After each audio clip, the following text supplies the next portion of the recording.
Radhe Krishna dear all, कैसे हैं आप सब। आज मैं आपको कनेक्टर सिखाऊंगी वेदर। और जैसा कि मैं आपको हर वीडियो में एक्सप्लेन कर रही हूँ, कनेक्टर क्या होते हैं।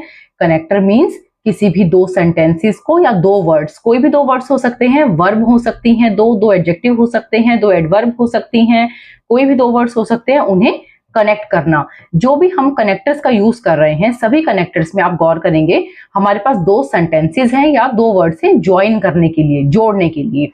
कनेक्टर जहां भी यूज करेंगे इट मींस हमें दो वर्ड्स या दो सेंटेंसेस के नीड है ही है, वहां हमें दो वाक्य और दो शब्दों की जरूरत पड़ेगी ही पड़ेगी, वरना हम किसी एक चीज को ज्वाइन नहीं कर सकते। जोड़ना मतलब एक चीज से दूसरी चीज को जोड़ना, वो कुछ भी हो सकता है, चाहे तो वाक्य चाहे तो शब्द।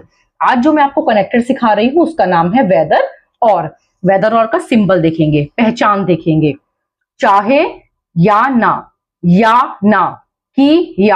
की या नहीं। यहां पर थोड़ा सा टाइपिंग एरर है, या वर्ड आना था यहां पर, की या नहीं। इन चारों में से जब भी आपको कोई भी वर्ड मिल जाएगा तब आपको वेदर और कनेक्टर का यूज करना है। मैं भी आपको एग्जांपल्स के थ्रू समझाऊंगी ये वर्ड्स हमें सेंटेंसेस में कैसे यूज करने हैं और आपको ये सिखाऊंगी, आप ध्यान से देखिएगा।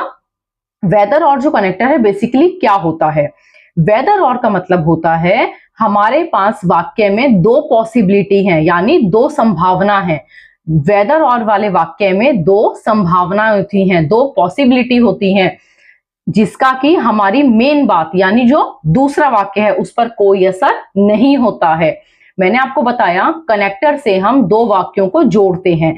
जब हम वेदर और वाले कनेक्टर से दो वाक्यों को जोड़ेंगे तो एक वाक्य जिसमें वेदर और का यूज करेंगे उसमें हमारी दो संभावनाएं होंगी और उन संभावनाओं का जो दूसरा वाक्य हम जोड़ेंगे उस पर कोई भी प्रभाव नहीं पड़ेगा, कोई भी असर नहीं आएगा। यानी वेदर और वाले वाक्य में हमारे दो सेंटेंसेस हमें मिलेंगे, एक वाक्य जिसमें वेदर और लगाएंगे उसमें दो पॉसिबिलिटीज होंगी, दो संभावनाएं होंगी और उनका जो प्रभाव है, जो यूज है, वो दूसरे वाक्य पर बिल्कुल भी नहीं आएगा। एग्जांपल्स के थ्रू मैं आपको समझाऊंगी। सबसे पहले रूल देखते हैं। सेंटेंस आप स्टार्ट करेंगे वेदर से। वेदर के बाद आपका जो सेंटेंस है आप उस सेंटेंस को पूरा लिख देंगे, उसके बाद आप और लगाएंगे। और के बाद अगर सिर्फ नहीं वर्ड है तो नॉट लिख देंगे, और के बाद अगर पूरा सेंटेंस है तो पूरा सेंटेंस लिख देंगे, और के बाद अगर आपका वर्ड है तो आप वर्ड लिख देंगे। इन तीनों में से जो भी और के बाद अवेलेबल है आप उसे लिख देंगे। अगर और के बाद नॉट है तो नॉट, सेंटेंस है तो सेंटेंस और वर्ड है तो वर्ड, इस तरीके से है। और आप इसको जो है इंटरचेंज भी कर सकते हैं। सेंटेंस को आप पहले लिखेंगे, उसके बाद आप वेदर, उसके बाद फिर सेंटेंस, उसके बाद और के बाद आपका नॉट, वर्ड या सेंटेंस कैसे भी आ जाएगा। जो प्रेफर किया जाने वाला वे है वो हमारा फर्स्ट वे होता है। क्लियर है। सेकंड वाला मैं आपको इसलिए बता रही हूं, कभी कभी कहीं आपको राइटिंग में ये देखने को मिल सकता है, तो आपको कंफ्यूज नहीं होना है बिल्कुल भी। ठीक है, चलिए एग्जांपल्स के थ्रू मैं आपको समझाती हूं। जो फर्स्ट एग्जाम्पल है मैंने उसमें दोनों रूल के अकॉर्डिंग सेंटेंस को बना दिया है इंग्लिश में, लेकिन बाकियों में मैंने कोशिश की है कि मैं फर्स्ट वाला ही आपको दिखाऊं बनाकर। चलिए एग्जाम्पल देखते हैं। वह आए या ना आए मुझे फर्क नहीं पड़ता। अब आप सेंटेंस ध्यान से देखेंगे, वह आए या ना आए, या ना पहचान आ गई हमारी, या ना यानी कि वेदर और कनेक्टर का सेंटेंस है। वह आए या ना आए मुझे फर्क नहीं पड़ता। मैंने आपको बताया था कि जिसमें आपका जो सेंटेंस वेदर और वाला है, यानी जिसमें पहचान है वेदर और की, उस सेंटेंस का दूसरे वाक्य पर कोई प्रभाव नहीं होगा, यानी वो काम होगा ही होगा।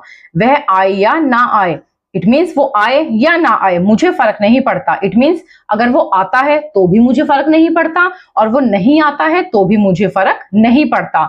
तो इट मीन्स जब इस तरीके से वाक्य बनाए जाते हैं तो उसमें हम वेदर और का यूज करेंगे।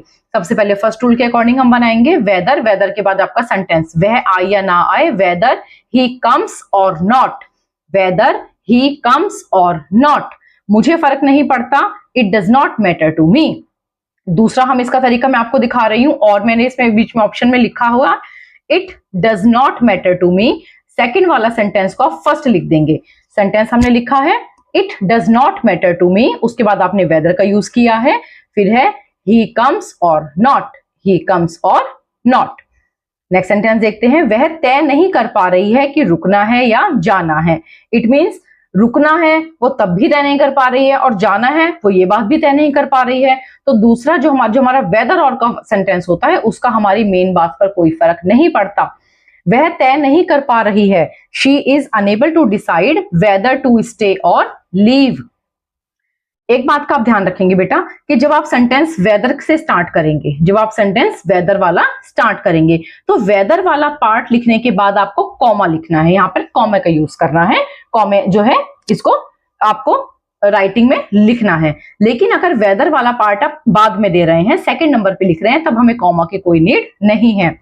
वह तय नहीं कर पा रही है कि रुकना है या जाना है, she is unable to decide whether to stay or leave. और अगर आप ये सेंटेंस स्टार्टिंग में लेकर आते हैं तो आप ऐसे लिख सकते हैं, whether to stay or leave, comma she is unable to decide. आपके ऊपर डिपेंड करता है, आप चाहे फर्स्ट रूल के अकॉर्डिंग चलिए चाहे सेकंड रूल के अकॉर्डिंग चलिए, कोई फर्क नहीं पड़ता, सेंटेंस बिल्कुल सेम है, लेकिन कोशिश कीजिए फर्स्ट वाला रूल आप यूज करने का।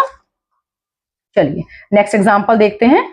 चाहे वह अमीर हो या गरीब, सिंबल में हमने देखा था चाहे या, यानी वेदर और का सेंटेंस है। चाहे वह अमीर हो या गरीब, सभी को सम्मान मिलना चाहिए। इट मींस जो हमारी मेन बात क्या है, सभी को सम्मान मिलना चाहिए। अब वो गरीब है या अमीर है, इस बात से कोई फर्क नहीं पड़ता हमारी मेन बात पर। क्लियर है? Everyone deserves respect whether rich or poor. और आप इस सेंटेंस को ऐसे भी लिख सकते हैं, weather rich or poor, comma everyone deserves respect. चलिए नेक्स्ट सेंटेंस देखते हैं। वह उलझन में थी कि उसे कॉल करे या इंतजार करे। कि या, अगर या नहीं होता तो या के बाद नहीं वर्ड लिख जाता। वह उलझन में थी कि उसे कॉल करे या नहीं करे, इस तरीके से फिर हमारा सेंटेंस बनता, she was confused whether to call or wait. Next sentence देखते हैं। तुम जीतो या हारो अपना बेस्ट दो। अब हमारा सेंटेंस कहाँ है वेदर का, ये वाला, तुम जीतो या हारो। अब सेंटेंस में या आ गया, यानी दो पॉसिबिलिटीज हमारे पास आ गई हैं, जीतने या हारने की, लेकिन अपना बेस्ट दो। तो बेस्ट देने में हमें चाहे जीते या हारे हमें कोई फर्क नहीं पड़ना चाहिए, हमें अपना बेस्ट देना है। Whether you win or lose give your best. Next sentence देखते हैं। चाहे तुम मेरी मदद करो या नहीं, मैं अकेले यह काम कर लूंगा। इट मीन्स मैं ये काम तो अकेले कर ही लूंगा, चाहे आप मेरी मदद करो या मत करो। Whether you help me or not, comma I will do this work on my own. Next sentence. चाहे हम मैच जीते या हारे हम सेलिब्रेट करेंगे। Whether we win or loose we will celebrate. कोई मुझे समझे या ना समझे, मेरा भाई समझेगा। कोई मुझे समझे या ना, सेंटेंस में आ गया आपका या ना। Weather anyone understands me or not, my brother will. Whether anyone understands me or not, my brother will. Next sentence.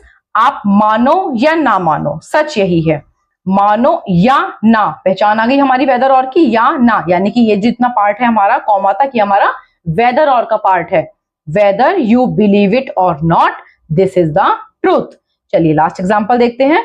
मुझे नहीं पता कि वह रुकेगी या जाएगी। कि या, I don't know whether she will stay or leave. बेटा आज मैंने आपको वेदर और का कंसेप्ट समझाया है। वेदर और की मैंने आपको सब पहचान बता दी है, कंप्लीट मैंने आपको कंसेप्ट क्लियर कर दिया है। अब आपने क्या करना है, आपने कुछ सेंटेंसेस अपने आप बनाने हैं। क्लियर है? ये जो सेंटेंसेस हैं हम बहुत सारे वेदर और का जो यूज है अपने डेली यूज के सेंटेंसेस में करते ही करते हैं, क्योंकि हम इंग्लिश बोलने का प्रैक्टिस नहीं करते इसलिए हम उस पर ध्यान नहीं देते हैं।